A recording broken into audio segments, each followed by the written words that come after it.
Friends. जी, आज के lecture में हम जिस टॉपिक की बात करने वाले हैं वो है हमारे पास simple network management protocol version 2। इससे पहले हम सिंपल नेटवर्क मैनेजमेंट प्रोटोकॉल के वर्जन 1 को डिटेल में पढ़ चुके हैं।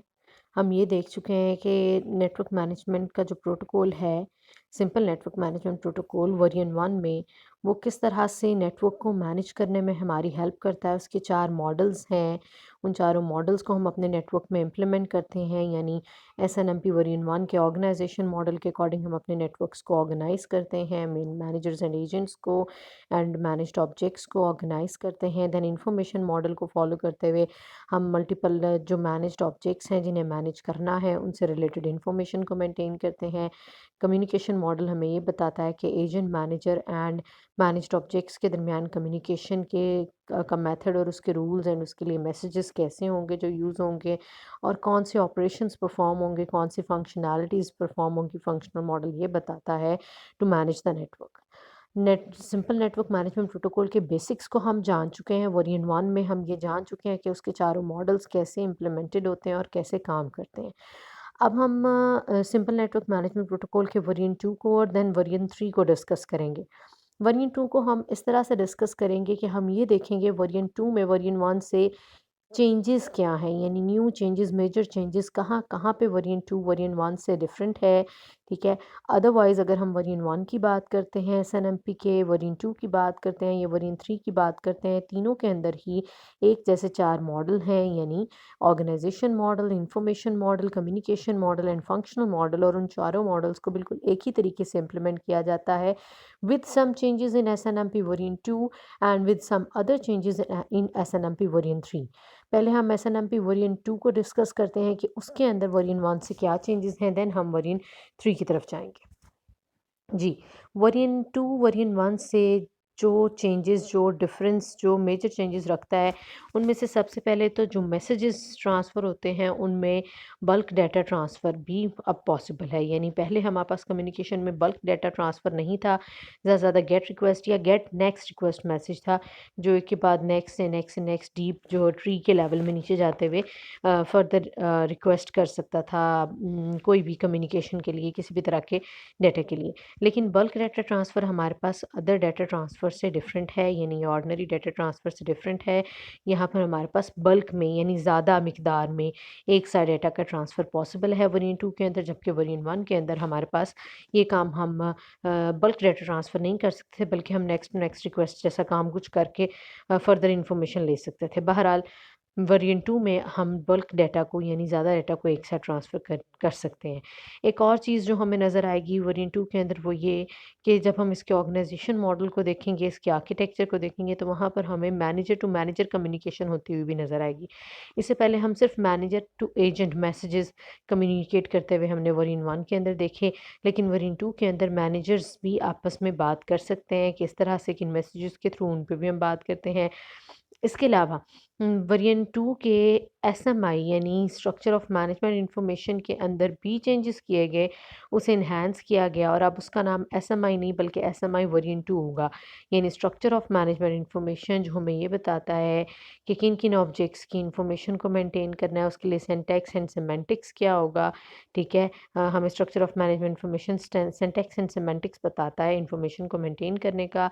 उसको वर्जन 2 के अंदर इन्हांस करके एसएमआई वर्जन 2 बनाया गया, जिसके अंदर कुछ नई चीज़ें, कुछ नई जो है आपके पास सिंटैक्स एंड सिमेंटिक्स सामने आए। जैसे मॉड्यूल की डेफिनेशन की गई, इससे पहले मॉड्यूल की डेफिनेशन वर्जन 1 के अंदर मौजूद नहीं थी। ऑब्जेक्ट की डेफिनेशन प्रॉपर मौजूद नहीं थी, लेकिन हम इंफॉर्मेशन ऑब्जेक्ट टाइप की बेस पे और ऑब्जेक्ट के इंस्टेंसेस की बेस पे ही मेंटेन कर रहे थे, लेकिन प्रॉपर ऑब्जेक्ट की डेफिनेशन के लिए कोई ऑब्जेक्ट टाइप मैक्रो नहीं हमने बनाया था। इस तरह मॉड्यूल क्या है, मॉड्यूल की डेफिनेशन भी हम देखेंगे, और मॉड्यूल के अंदर जो है मॉड्यूल आइडेंटिटी मैक्रो कैसे बनता है, यानी कैसे मॉड्यूल्स की इंफॉर्मेशन को मेंटेन किया जाता है एसएमआई वर्जन 2 के अंदर, उसे भी एक्सप्लोर करेंगे। देन ट्रैप की डेफिनेशन पहले एज सच एग्जिस्ट नहीं करती थी।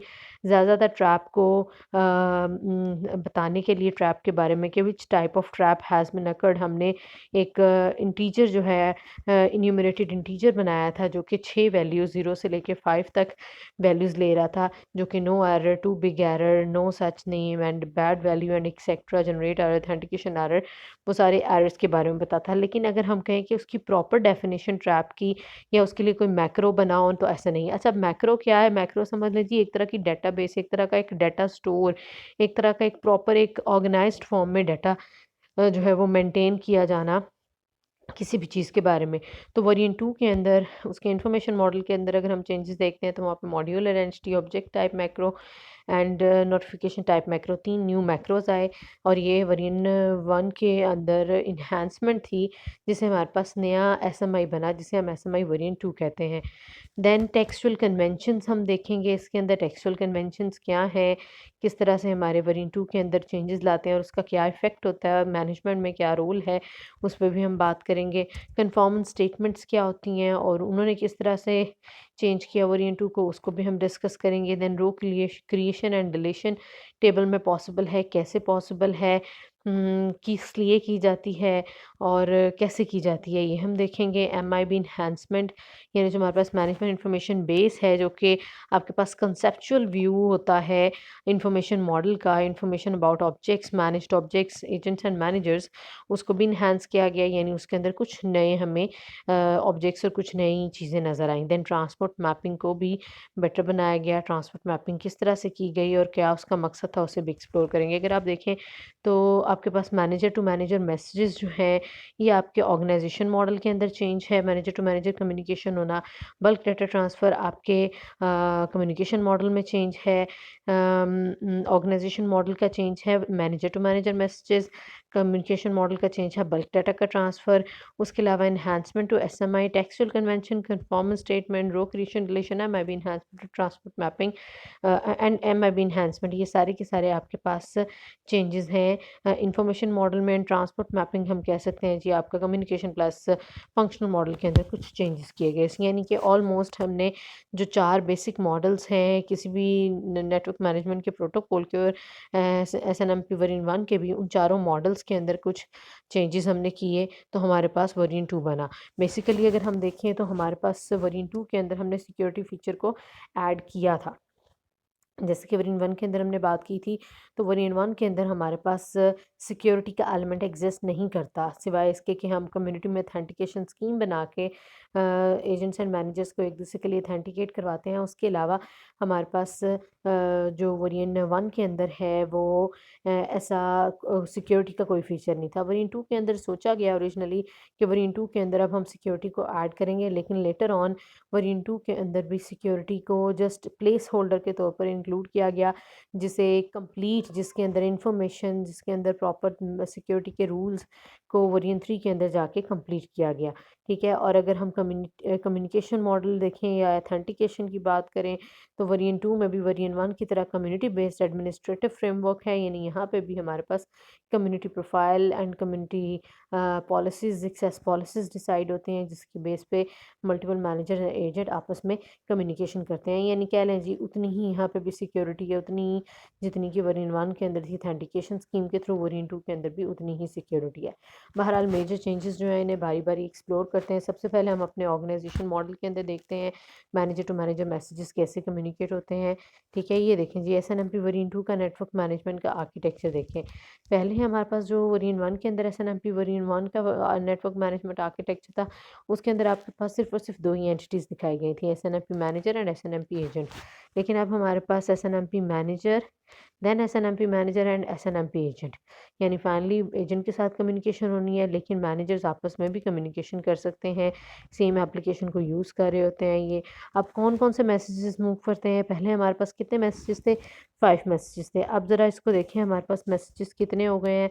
अब आपके पास अगर आप मैनेजर टू मैनेजर कम्युनिकेशन देखते हैं, तो उसके अंदर आपको नया मैसेज क्या नज़र आ रहा है? ये जी आपके पास इन्फॉर्म रिक्वेस्ट का मैसेज, न्यू मैसेज है, get request, get next request का मैसेज है, सेट रिक्वेस्ट का मैसेज, ये आपके पास पहले वाले ही मैसेजेस हैं। रिस्पॉन्स वाला भी मैसेज पहला ही मैसेज है, गेट रिस्पॉन्स वाला मैसेज, जो कि एजेंट से मैनेजर की तरफ जाता है। जैसे कि आप डायरेक्शन देख रहे हैं, लेकिन यहाँ पे मैनेजर टू मैनेजर कम्युनिकेशन हो रही है, इसलिए मैनेजर टू मैनेजर रिस्पॉन्स का मैसेज टू वे कम्युनिकेट करता है। इन्फॉर्म रिक्वेस्ट का मैसेज भी specifically manager to manager communication के लिए और टू वे मूव करता है। इसके अलावा यहाँ पे जो ट्रैप मैसेज है, जो कि एजेंट से, जो कि मैं जब मैनेजर टू मैनेजर कम्युनिकेशन हो रही होगी तो मैनेजर टू मैनेजर, और जब एजेंट टू मैनेजर कम्युनिकेशन होगी तो एजेंट टू मैनेजर जा रहा होगा उस मैसेज को। अब हम ट्रैप मैसेज की बजाय एसएनएमपी वेरिएंट 2 का ट्रैप कहते हैं। क्यों? क्योंकि एसएनएमपी वेरिएंट 2 का ट्रैप वेरिएंट 1 के ट्रैप मैसेज से डिफरेंट है। किस तरह से डिफरेंट है उसे अभी हम एक्सप्लोर करते हैं।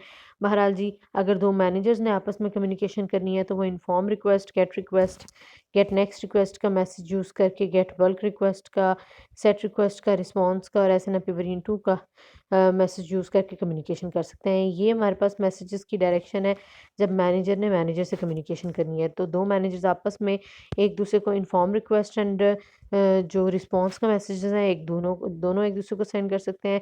लेकिन जो हमारे पास यहाँ पे फर्स्ट मैनेजर है वो सेकंड मैनेजर से रिक्वेस्ट करेगा उस सॉरी आपके पास जो सेकंड मैनेजर है वो फर्स्ट मैनेजर के पास गेट रिक्वेस्ट का मैसेज लेके आएगा, गेट नेक्स्ट रिक्वेस्ट का, बल्क रिक्वेस्ट का, रिस्पॉन्स का एंड ट्रैप का मैसेज। ये वाला आपके पास सेकंड मैनेजर यानी लोअर लेवल पे जो मैनेजर है वो हायर लेवल के पास ये मैसेज लेके आएगा। और फिर ये मैनेजर जो है इन मैसेजेस को देखेगा और नीड जो यूज़र की होगी मैनेजमेंट की उसे पूरा करेगा। ये हमारे पास दूसरा एसएनएमपी मैनेजर है।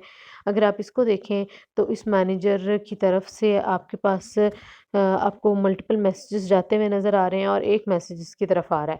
ठीक है? यानी ये मैनेजर आपका इन्फॉर्म रिक्वेस्ट का मैसेज सेंड भी कर सकता है, रिसीव भी कर सकता है। गेट रिक्वेस्ट का मैसेज सेंड करता है एजेंट को, नेक्स्ट रिक्वेस्ट सेंड करता है एजेंट को, बल्क रिक्वेस्ट सेंड करता है आपके एजेंट को, रिस्पॉन्स मैसेज रिक्वेस्ट मैसेज भी एजेंट को और रिस्पॉन्स मैसेज एजेंट से ले सकता है और मैनेजर को दे सकता है। ठीक है जी? जबकि ये सारे मैसेजेस वो मैसेजेस हैं जो इस मैनेजर 2 से मैनेजर 1 के पास या दरमियान वाले मैनेजर से ये फर्स्ट मैनेजर के पास जो मैसेजेस आ रहे हैं वो ये सारे मैसेजेस हैं। यानी ये वाला मैनेजर इस मैनेजर से सेकंड मैनेजर फर्स्ट मैनेजर से रिक्वेस्ट करता है, बल्क रिक्वेस्ट एंड एक्सेट्रा, और जो आपके पास सेकंड मैनेजर है वो सारे मैसेजेस सेंड करता है एजेंट की तरफ। अगर आप एजेंट के मैसेज देखें तो एजेंट के मैसेजेस में कुछ कम है, जैसे कि यहाँ पे इन्फॉर्म रिक्वेस्ट का मैसेज नहीं आ रहा, से गेट रिक्वेस्ट है, गेट नेक्स्ट रिक्वेस्ट है, गेट बल्क रिक्वेस्ट है, सेट रिक्वेस्ट है, रिस्पॉन्स है और एसएनएमपी वेरिएंट 2 का ट्रैप है। अगर हम देखें तो इसमें से 5 मैसेजेस वही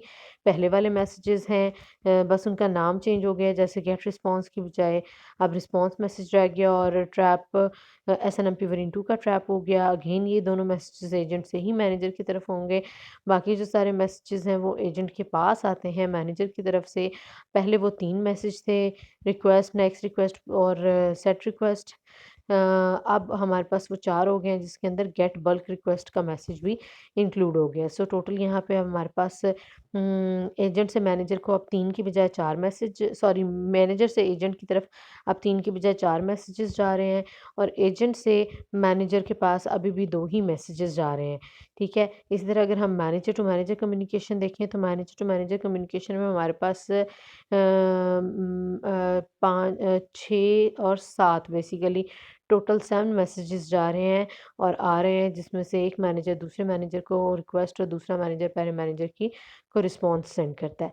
सो हमारे पास यहाँ पे 5 की बजाय 6 मैसेजेस आए एजेंट और मैनेजर के दरमियान कम्युनिकेशन में। जहाँ पे आपके पास पहले 3 मैसेज थे वहाँ पे 4 हो गए, मैनेजर से एजेंट की तरफ और एजेंट से मैनेजर की तरफ 2 ही रहे। यहाँ पर आपके पास मैनेजर टू मैनेजर कम्युनिकेशन के लिए 4 मैसेजेस जो है मैनेजर टू मैनेजर जाते हैं। इन्फॉर्म रिक्वेस्ट का मैसेज दोनों मैनेजर्स सेंड एंड रिसीव करते हैं, रिस्पॉन्स का मैसेज भी दोनों के दरमियान कॉमन है और ट्रैप का मैसेज भी आपका एक मैनेजर दूसरे मैनेजर को भेजता है। बहरहाल आपके पास टोटल मैसेजेस कितने हो गए? टोटल आपके पास 7 मैसेजेस हो गए मैनेजर टू मैनेजर कम्युनिकेशन में एंड 6 मैसेजेस हो गए मैनेजर टू एजेंट कम्युनिकेशन में। ठीक है? ये है हमारे पास ऑर्गेनाइजेशन मॉडल में आर्किटेक्चर में क्या चेंज आया वेरिएंट 2 के। इसके अलावा एक बड़ा कॉमन चेंज जो वेरिएंट 2 के अंदर हमें नज़र आता है वो इंटरनेट ग्रुप के अंदर चेंज है। देखें, इससे पहले भी हम इंटरनेट ग्रुप पढ़ चुके हैं। इंटरनेट ग्रुप की अगर आपको आईडी याद हो तो 1361 थी। क्यों? क्योंकि आपके पास वो ऊपर से जिस चेन में से आ रहा है वहाँ पे 13 और 6 नोड्स और उसके बाद 1 वाली नोड इंटरनेट नोड बनती है। ठीक है? अब इस इंटरनेट से सब नोड्स कौन-कौन सी हैं? Directory, management, experimental and private, ये वही नोड्स हैं जो हम पहले भी वेरिएंट 1 के अंदर देख चुके हैं। वेरिएंट 2 के अंदर हमारे पास एनहांस होके 2 और ऑब्जेक्ट ऑब्जेक्ट्स इसके अंडर आते हैं। इंटरनेट नोड के साथ 2 और नोड्स अटैच होती हैं, जिन्हें हम एसएनएमपी वेरिएंट 2 की नोड्स कहते हैं, जो कि सिक्योरिटी एंड एसएनएमपी वेरिएंट 2 की अपनी नोड कहलाती है। यानी basically security place holder and SNMP variant 2 से रिलेटेड कुछ इन्फॉर्मेशन को मेंटेन करने के लिए 2 और ऑब्जेक्ट्स इंटरनेट ग्रुप के सब ग्रुप्स बनते हैं, ठीक है? जिसमें से हम पहले ही बता दें, सिक्योरिटी भी प्लेस होल्डर, सिक्योरिटी वाला नोड प्लेस होल्डर रहा वेरिएंट 2 के अंदर, जिसे वेरिएंट 3 के अंदर फिल किया गया। सो बेसिकली ऑब्जेक्ट्स ऐड किए गए सिस्टम ग्रुप में, और एक्सटेंसिव मॉडिफिकेशन एसएनएमपी ग्रुप की गई। Additional SNMP variant 2 group add हुआ और सिक्योरिटी ग्रुप भी ऐड हुआ, लेकिन वो जस्ट प्लेस होल्डर रहा वेरिएंट 2 के अंदर। वेरिएंट 3 के अंदर जाके हमने उसे फिल किया।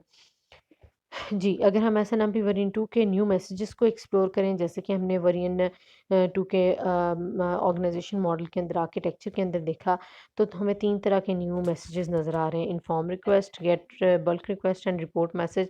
रिपोर्ट मैसेज यहाँ पे अभी हमें आर्किटेक्चर में नज़र नहीं आया, और यहाँ पे भी देखें जी, यही लिखा हुआ है कि this is not used. So basically पहले यहाँ 5 मैसेज थे, अब 8 मैसेजेस हो गए, ठीक है? जिसमें से एजेंट एंड मैनेजर के दरमियान 5 की बजाय 6, और manager to manager 7 messages communicate हो रहे हैं। लेकिन टोटल आपके पास 8 मैसेजेस बनते हैं, जिसमें से रिपोर्ट मैसेज को जस्ट इंट्रोड्यूस करवाया गया, लेकिन उसे यूज़ नहीं किया गया वेरिएंट 2 के अंदर। बहरहाल इन्फॉर्म रिक्वेस्ट का मैसेज हमेशा मैनेजर टू मैनेजर मूव करेगा, और गेट बल्क रिक्वेस्ट का message manager to manager and manager agent to manager move कर सकता है। लेकिन यहाँ पे अब मैसेज के अंदर क्या इन्फॉर्मेशन जाएगी, वो बल्क रिक्वेस्ट होगी, और रिस्पॉन्स क्या होगा उसे हम अभी एक्सप्लोर करते हैं जब हम हमारे कम्युनिकेशन मॉडल के अंदर जाएंगे। बहरहाल जी, हमारे ऑर्गेनाइजेशन मॉडल में क्या चेंजेस आए, मैनेजर टू मैनेजर कम्युनिकेशन, और उसके लिए 3 तरह के न्यू मैसेजेस हमें नज़र आए, जिसमें से इन्फॉर्म रिक्वेस्ट का message specifically manager to manager communication को हैंडल करने के लिए इंक्लूड किया गया। देन हम आते हैं जी अब वेरिएंट 2 के जो इन्फॉर्मेशन मॉडल है उसके अंदर चेंजेस की तरफ आते हैं। ऑर्गेनाइजेशन मॉडल में चेंजेस हमने देख लिए, इन्फॉर्मेशन मॉडल में हम चेंज की तरफ आते हैं। इन्फॉर्मेशन मॉडल के अंदर अगर हम देखें, तो हम 3 चीज़ें हम कहते हैं नई हमारे पास आई।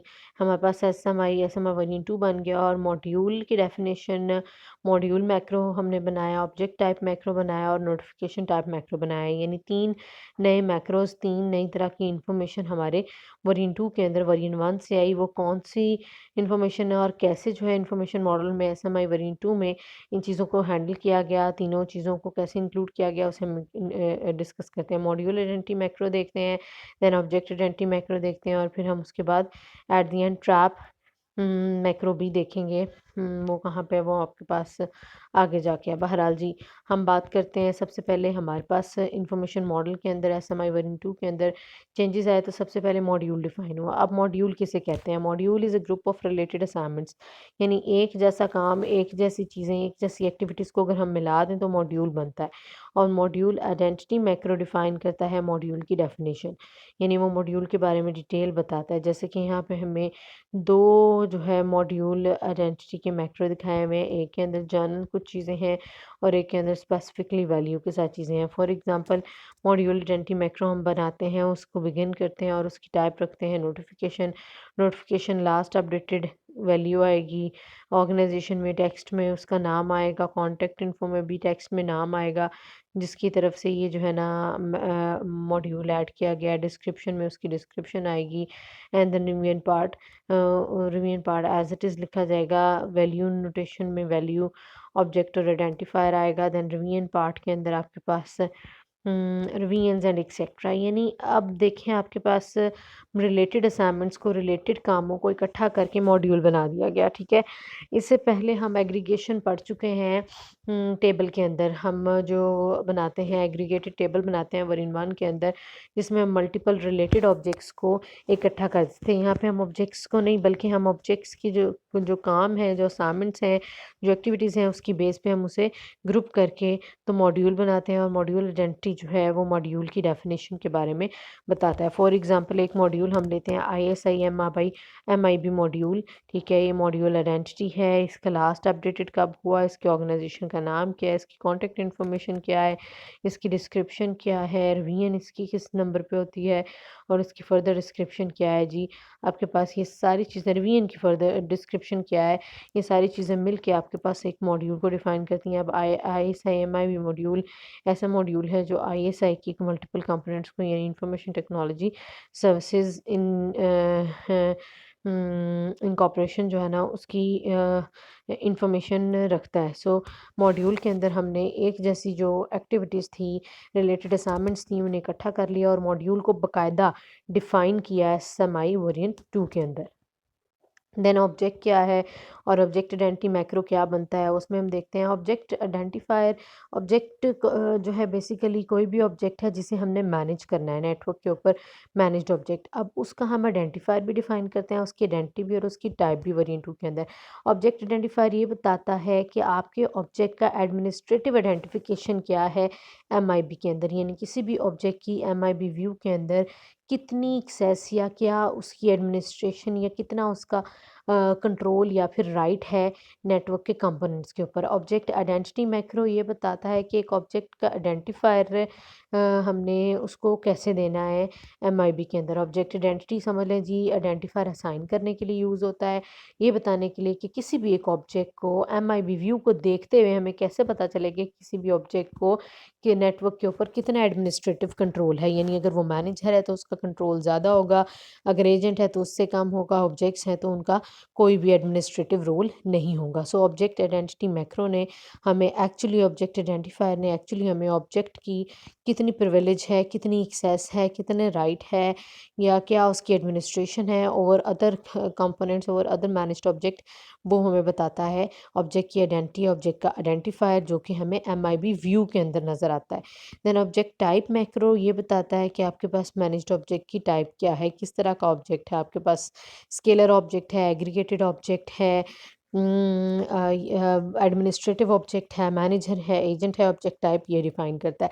बहरहाल जी, ऑब्जेक्ट्स की इंफॉर्मेशन को भी प्रॉपरली मेंटेन करने के लिए वेरिएंट 2 के अंदर ऑब्जेक्ट टाइप मैक्रोज बनाए गए। ऑब्जेक्ट टाइप मैक्रो के अंदर ऑब्जेक्ट आइडेंटिटी में हाई लेवल डिस्क्रिप्शन ऑब्जेक्ट की एंड ऑब्जेक्ट टाइप के अंदर उसकी डिटेल्स बताई गई। जैसे कि हम दो यहाँ पे एग्जांपल्स लेते हैं। ISI राउटर, हमारे पास एक ऑब्जेक्ट है जिसकी आइडेंटिटी ISI राउटर है, उसका स्टेटस क्या है, उसकी डिस्क्रिप्शन क्या है, उसके रेफरेंसेस क्या हैं, ये सारी इंफॉर्मेशन जब हम कंप्लीट डिफ़ाइन करते हैं एक ऑब्जेक्ट के बारे में, तो अब हमने क्या बना दिया, हमने एक ऑब्जेक्ट टाइप मैक्रो डिफ़ाइन कर दिया। इसी तरह राउटर ISI 123 की अगर हम बात करते हैं तो उसका सिंटैक्स, उसकी मैक्सिमम एक्सेस क्या है, उसका स्टेटस क्या है, उसकी डिस्क्रिप्शन क्या है, ये सारी चीज़ें मिलके ऑब्जेक्ट आइडेंटिटी का मैक्रो बनाती हैं। यानी इन दोनों चीज़ों से, इन दोनों आपकी जो एग्जांपल्स हैं, इससे आपको क्या समझ आ रही है, इससे आपको ये समझ आ रही है कि वेरिएंट 2 के अंदर जो ऑब्जेक्ट्स हैं, मैनेज्ड ऑब्जेक्ट्स हैं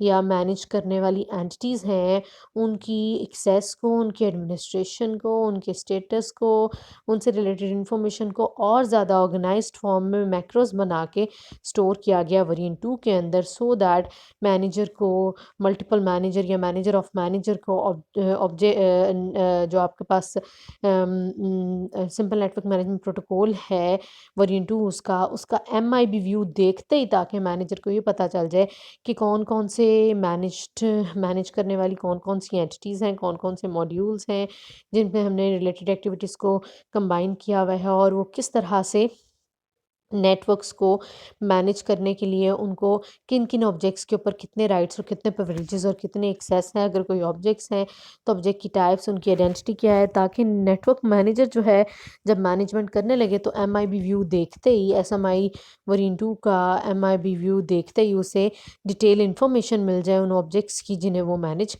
करना चाह रहा है। Then table expansion, again information model में चेंज किया गया, टेबल्स को एक्सपैंड किया गया। पहले हमारे पास टेबल्स क्या थे, टेबल्स में बेसिकली जब हम ऑब्जेक्ट्स को एग्रीगेट करते हैं तो हम टेबल बना देते हैं। यहाँ पर भी एग्रीगेशन ऑफ ऑब्जेक्ट्स ही है, लेकिन यहाँ पर आपके पास टेबल के अंदर ऑगमेंटेशन की गई है, यानी एक बेस टेबल से डिपेंडेंट टेबल बनाया गया है। बेस टेबल के अंदर एडिशनल कॉलम्स ऐड करके उसे एग्जिस्टिंग टेबल के साथ अटैच किया गया है और डिपेंडेंट टेबल बनाया गया अब डेंस टेबल जो है वो आपके पास बेस टेबल होगा जो कि मल्टीपल रोज़ को अडॉप्ट कर सकता है, अपने अंदर ऐड कर सकता है। एंड स्पार्स टेबल क्या होगा जी? डेंस टेबल बेसिकली एडिशन करता है ज़्यादा रोज़ की बेस टेबल के अंदर, यानी आपका जो बेस टेबल है उसे डेंस बनाया जाता है। और स्पार्स टेबल आपके पास वो रोज़ हैं, न्यू रोज़ हैं जिन्हें हमने टेबल के अंदर ऐड करना है। देखिए जी, कुछ इस तरह से आपके पास टेबल 1 है, आपके पास एक बेस टेबल है, डेंस टेबल है, और टेबल 2 आपके पास एक एडिशनल टेबल या फिर स्पार्स टेबल है। ठीक है, इसे हम स्पार्स टेबल या फिर डिपेंडेंट टेबल बोलते हैं। ठीक है, टेबल 1 हमारे पास बेस टेबल है और टेबल 2 हमारे पास डिपेंडेंट टेबल है। टेबल 2 से जो कि एक लेस डेंस या फिर स्पार्स टेबल है, उसकी एंट्रीज़ को हम टेबल 1 की एंट्रीज़ के साथ जोड़ देते हैं। तो अल्टीमेटली हम क्या करते हैं, हम टेबल्स की ऑगमेंटेशन करते हैं, यानी एक बने हुए टेबल के अंदर हम नए टेबल की एंट्रीज़ को उसके साथ अटैच कर देते हैं। ये कहलाती है augmentation of table, enhancement of table. ठीक है, जिसमें बेस टेबल अपने अंदर जो आपका डिपेंडेंट टेबल है उसकी एंट्रीज़ को अपने साथ अकोमोडेट करता है, लेकर चलता है। ठीक है जी, किस लिए किया जाता है? जब आपके पास मल्टीपल ऑब्जेक्ट्स की इंफॉर्मेशन, फॉर एग्जांपल एक ऑब्जेक्ट के बारे में आपने इंफॉर्मेशन मेंटेन किया, आपने ये सारे जो यहाँ पे सिस्को के राउटर्स हैं ना, सिस्को के 4 राउटर्स की कंप्लीट डिटेल इन 4 रोज़ के अंदर और 3 कॉलम्स के अंदर आपने सिस्को के जितने भी राउटर्स हैं उनसे रिलेटेड इंफॉर्मेशन मेंटेन की हुई है। अब आपके पास सिस्को के पहले 4 राउटर्स थे, या आप कह लें जी, चलें पहले 3 राउटर्स थे, 1, 2, 3 हम कॉलम वाइज़ देखते हैं। अब 2 राउटर्स आ गए हैं, अब उन 2 और राउटर्स की इंफॉर्मेशन वैसी ही है जैसे पहले सिस्को के राउटर्स की थी।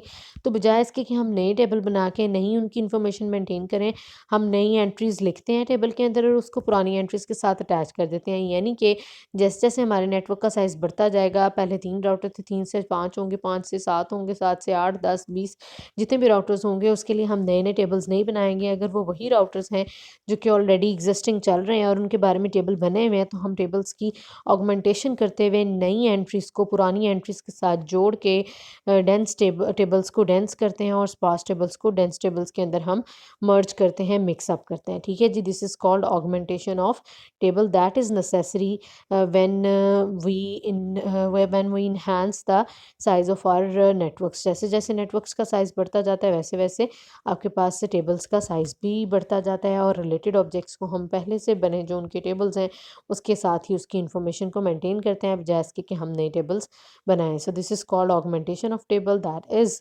Experienced in SNMP version 2। ये इसकी कंप्लीट डिटेल किस तरह से हम उसको इन्फॉर्मेशन को मेंटेन करते हैं वो हमें गिवन है, इसे आप एक दफ़ा पढ़ लेंगे। देन वर्जन 1 से वर्जन 2 के अंदर इंफॉर्मेशन मॉडल के अंदर एक और चीज़ हमें जो नज़र आता है, दैट इज़ टेक्सचुअल कन्वेंशन। यानी वर्जन 2 के अंदर टेक्सचुअल कन्वेंशंस की गई। टेक्सचुअल कन्वेंशंस क्या थी? जिसके अंदर आपके पास कुछ नई डाटा टाइप्स डिफाइन हुई वर्जन 2 के अंदर।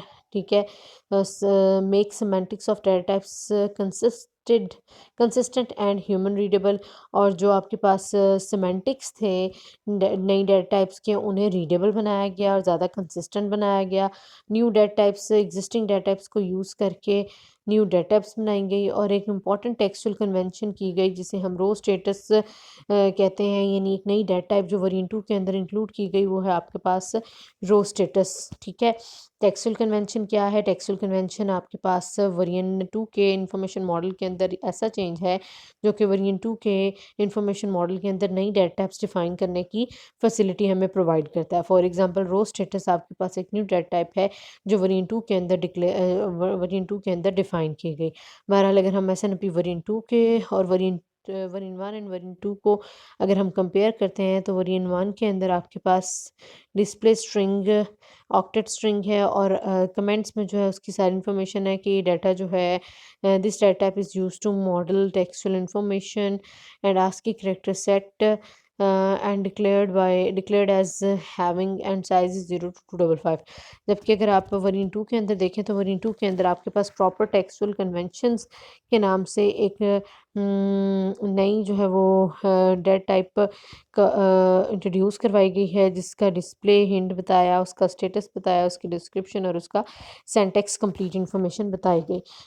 The main purpose of textual convention is facility to create new date types in variant 2। ठीक है जी, टेक्सुअल कन्वेंशन मेन चीज़ क्या है, मेन ये है कि वेरिएंट 2 हमें अलाउ करता है कि हम नई डेट टाइप्स अपनी नीड के मुताबिक क्रिएट कर सकें, जैसे कि रो स्टेटस एक नई डेटा टाइप है। ठीक है, जो कि क्या बताता है, आपके पास किसी भी टेबल के अंदर जो रोज़ हैं उनका स्टेटस बताता है। फॉर एग्जांपल, आपकी किसी ऑब्जेक्ट्स, जो मल्टीपल ऑब्जेक्ट्स हैं, एग्रीगेटेड ऑब्जेक्ट्स हैं, उनका हमने एक टेबल बनाया हुआ है, टेबल एंट्रीज हमने मेंटेन की हुई हैं, उसमें से किस रो का क्या स्टेटस है। फॉर एग्जांपल, कोई रो एक्टिव है, नॉट इन सर्विस है, नॉट रेडी है, क्रिएट एंड गो है, यानी अभी क्रिएट होने वाली है। One step of process of creation of a row immediately goes into active state, यानी क्रिएट एंड गो ऐसी रो क्रिएशन का की इंफॉर्मेशन है जो कि क्रिएट होते ही रन हो जाती है। क्रिएट एंड वेट, जो क्रिएट हुई नहीं रो लेकिन अभी वो वेटिंग में है। और डिस्ट्रॉय, ये आपके पास रो का स्टेटस है। स्टेटस बेसिकली एक नया कॉलम है जिसे ऐड किया गया है कंसेप्चुअल टेबल में, यानी सिंपल नेटवर्क मैनेजमेंट प्रोटोकॉल के जो MIB व्यू है उसके अंदर एक नया सिंटैक्स ऐड किया गया है रो स्टेटस के नाम से। और value of row status in न्यूमरेटेड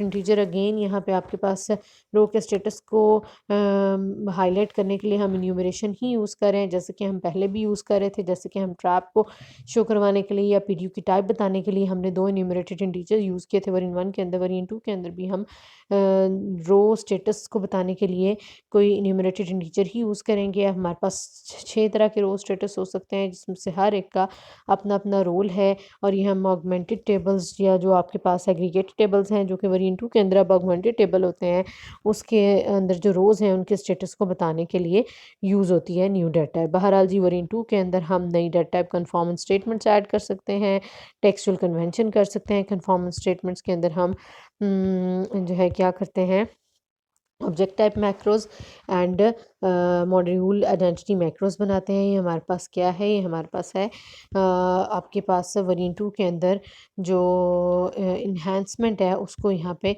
दिखाया गया है। वेरिएंट 2 के अंदर बेसिकली उसके SMI के अंदर जो इन्हांसमेंट है हमने उसे देखा। देन हमने टेक्सचुअल कन्वेंशन को देखा।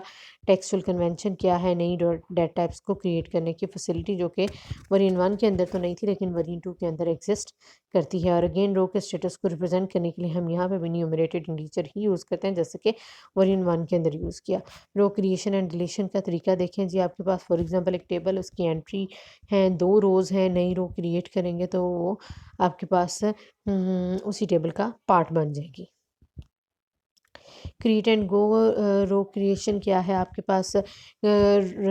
पास दो तरह की रो क्रिएशन के तरीके हैं। अगर आप इसको देखें, आपके पास एक create and go row creation है और एक create and wait row creation है। Create and go row creation एक ऐसी चीज़ है जिसके अंदर रो क्रिएट होते ही एक्टिव हो जाती है, जबकि क्रिएट एंड वेट के अंदर रो क्रिएट हो रही होती है लेकिन अभी तक सर्विस में, यानी अभी तक एक्टिव नहीं हुई होती। ठीक है, इन दोनों में डिफरेंस देखते हैं, ये दोनों कैसे डिफरेंटली बिहेव करते हैं। क्रिएट एंड गो के अंदर मैनेजर ने कोई भी रिक्वेस्ट करके उसने क्लास इंस्टेंस के थ्रू मैनेज्ड एंटिटी तक रिक्वेस्ट लेके गया, यानी जिस ऑब्जेक्ट के अंदर उसने न्यू रो ऐड करनी है। और सेट रिक्वेस्ट में उसने इंडेक्स बताया, इंडेक्स पे क्या वैल्यू रखनी है, स्टेटस की क्या वैल्यू रखनी है और डाटा की क्या वैल्यू रखनी है, वो बताया उसने। सेट रिक्वेस्ट का मैसेज मैनेजर से एजेंट की तरफ किया।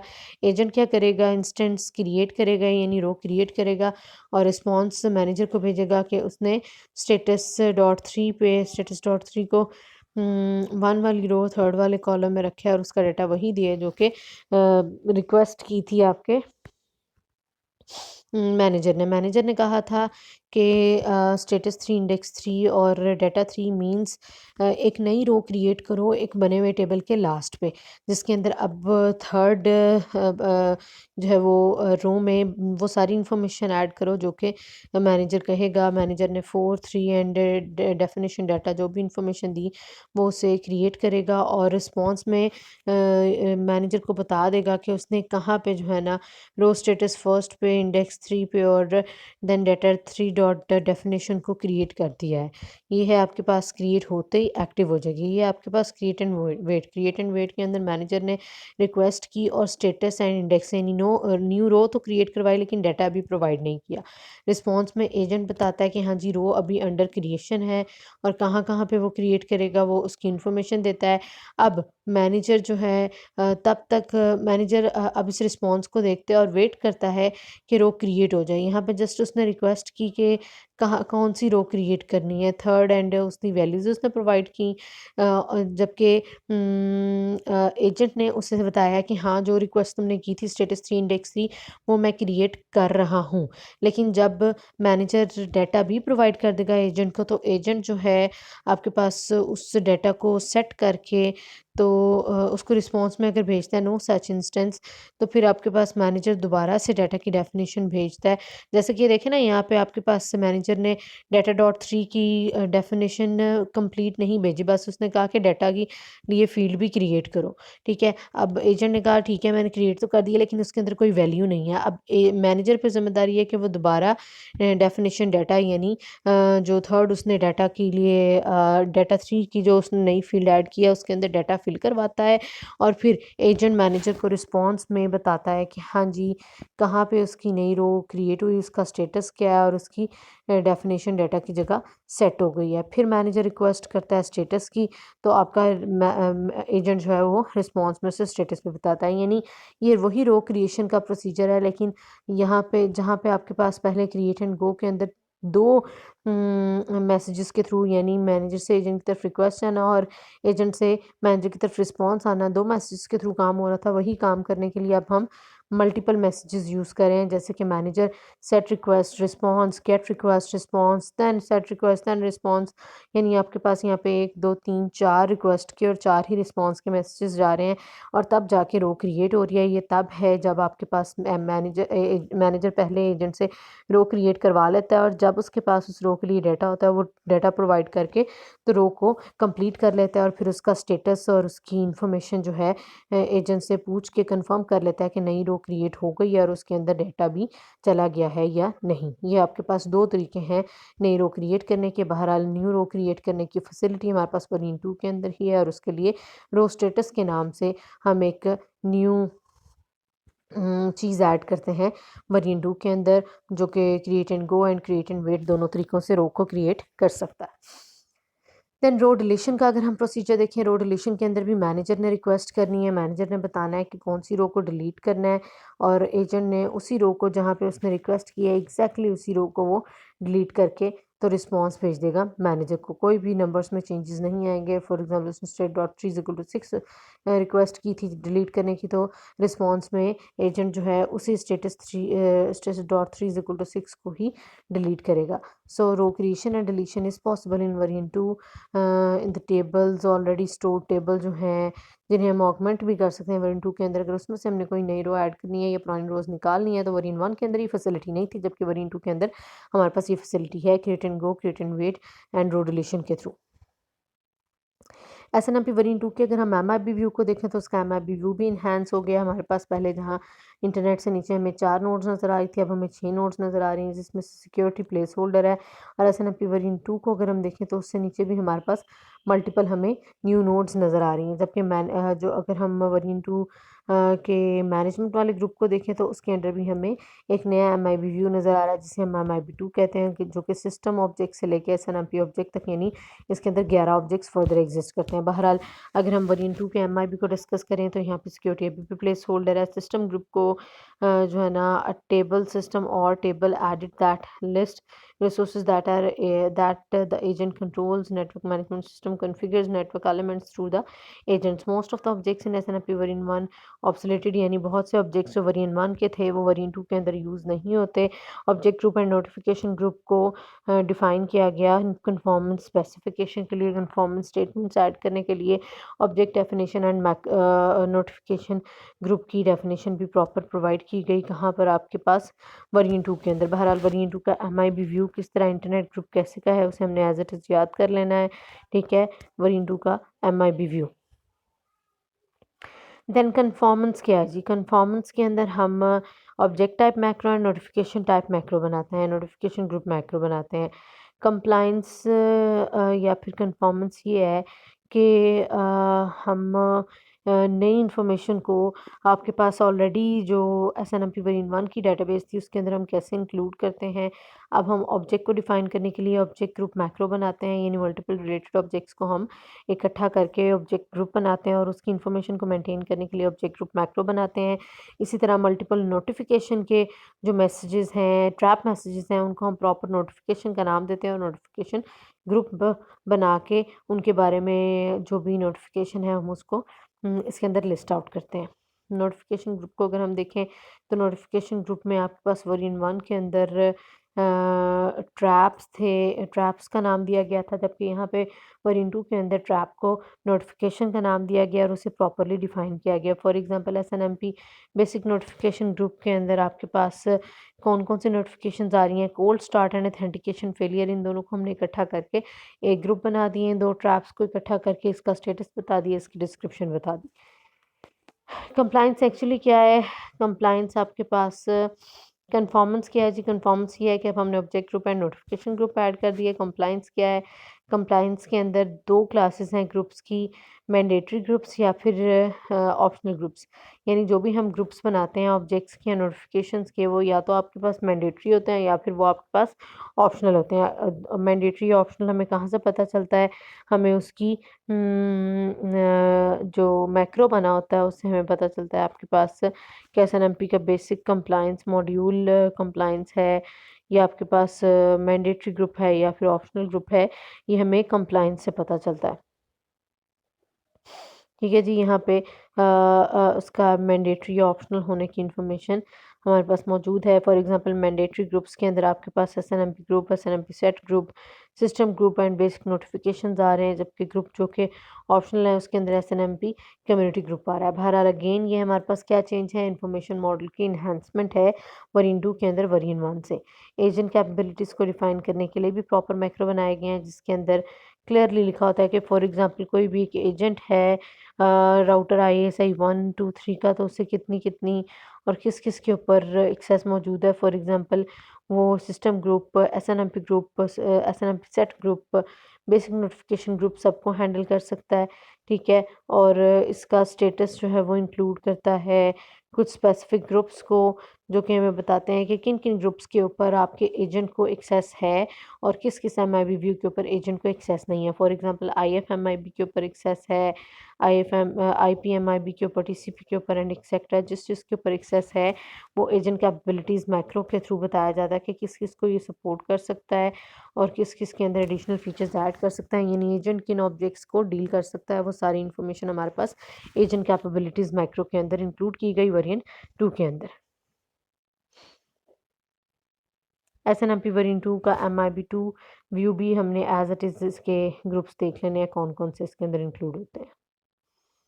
इसको हम नहीं देखेंगे। उसके बाद हम बात करेंगे हमारे कम्युनिकेशन मॉडल में चेंजेस, वो हम अपने नेक्स्ट लेक्चर में रखते हैं। आज के लेक्चर में हम यहीं तक देखते हैं। हमने organisation model and information model SNMP version 2 का वर्जन 1 से किस तरह से डिफरेंट है, आज के लेक्चर में हमने ये एक्सप्लोर किया। इसको आप अपने नोट्स से, बुक से डिटेल में पढ़ेंगे, तभी आपको ये सारी चीज़ें समझ आएँगी। बहरहाल हमने आज वर्जन 2 का वर्जन 1 से organisation model and information model किस तरह से चेंज है, हमने उसे देखा। कल हम अपने communication model and function model के अंदर क्या चेंजेस हैं वर्जन 2 के अंदर वर्जन 1 से, उसको हम एक्सप्लोर करेंगे इंशाल्लाह।